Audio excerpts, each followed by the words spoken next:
Hello everybody, this is Simon with Let's Play Mega Man Quintum. To begin this intermission, a little callback to Quartum. Remember what happened when you had a game over 4 times in a row in a single stage? Well, the little help from Dr. Light is in Quintum too. As before, if you continue all the time after dying again and again in a single level, then he will speed up your shots, this time from the Mega Arm, not the Buster, including the charge shot of course, which is fantastically useful in this game. I use Mercury to off myself quickly because it has a pit right at the start, so we're going to see it's in effect here. It is relatively obvious that it's now trolling far faster, which affects quite a few things. Indeed, but what would happen if we were to kill ourselves even more? Well, let's find out. It's time for a montage. The music I'm using here are actually unused tracks you can find on the soundtrack. The first being the space flight theme and or a battle theme. The other one a title theme, an alternate one, and a unknown stage theme. So yes, we get another cutscene after a few more game overs. And you might think this is kind of redundant, because it is the same text and all of that and it's just repeating itself. The thing is, this is actually even faster. We now charge up incredibly quickly and this is absurdly ridiculous. Just look at how fast this is going, speed of light. It's fantastic. It's a very nice touch that they upped the ante even more on this secret that probably not many players will see ever. Though if you're really having trouble now, then, well, I feel bad for you. Now, there is this item I want to get from the older lighter shopper, but I'm just a little short on peach, so who's ready to visit Mercury stage for the 3rd time? No, just kidding. But I'll leave this here as backdrop to comment on the shop system in general. I really like having them there as a little rewards to slowly build up during normal gameplay, and the P-chips help a lot if you're having trouble, because if you game over, then you will amass more and more of them. So you can invest heavily in E-tanks and other stuff to combat your problems. On the other hand, the better you are, the less chips you will have, so you might need to farm if you want the good stuff like I do. It's not too big of a deal, but an interesting dynamic nonetheless.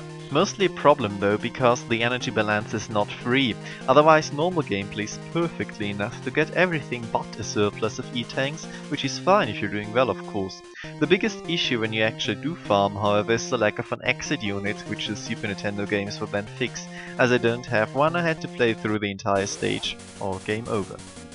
So, back to our regularly scheduled program. I think we have some terror to take on. Maybe now with the Mega Arm we can actually hurt him. Let's see about that.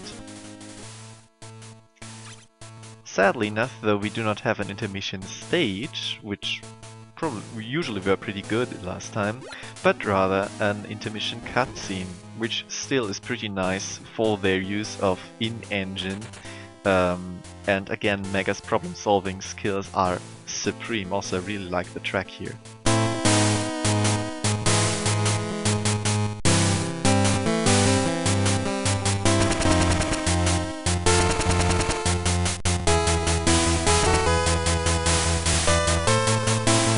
This boss doors, Mega, there's probably going to be a boss. Like so.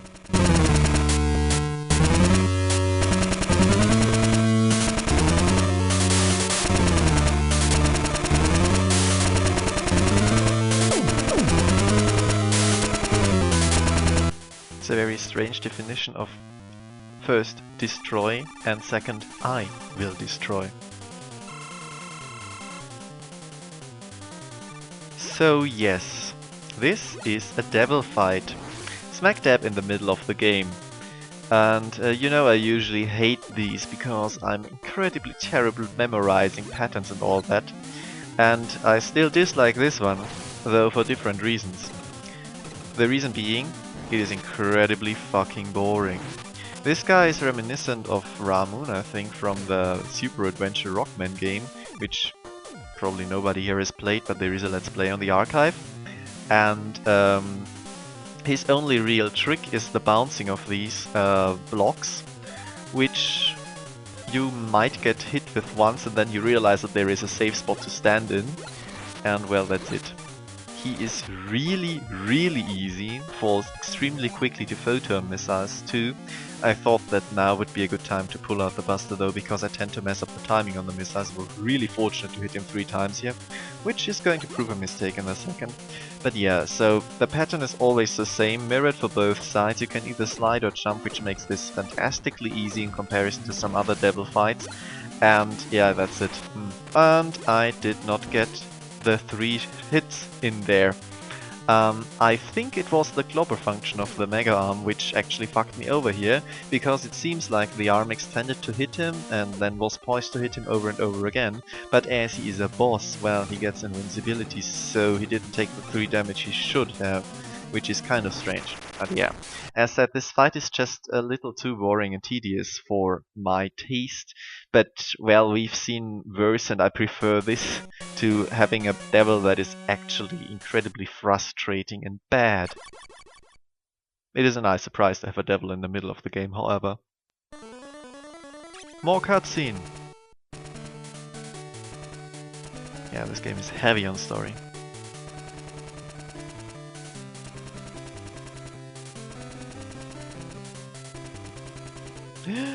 You mean there are 4 more bosses to fight?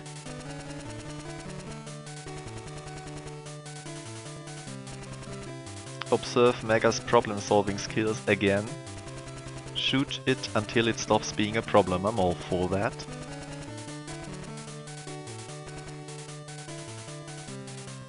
It's like, okay. Okay. Good idea. Of course it is. What else are we going to do? It's a super fighting robot. Forgot that he offered the exchange here, so I could have done it here, but fuck it. Yes, I'm finished, I only got 2 P-chips. Cutting it close. And another awesome in-engine cutscene!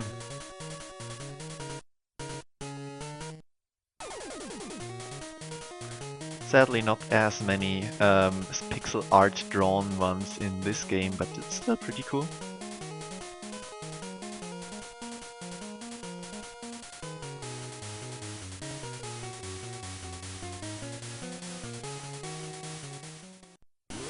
And there we go!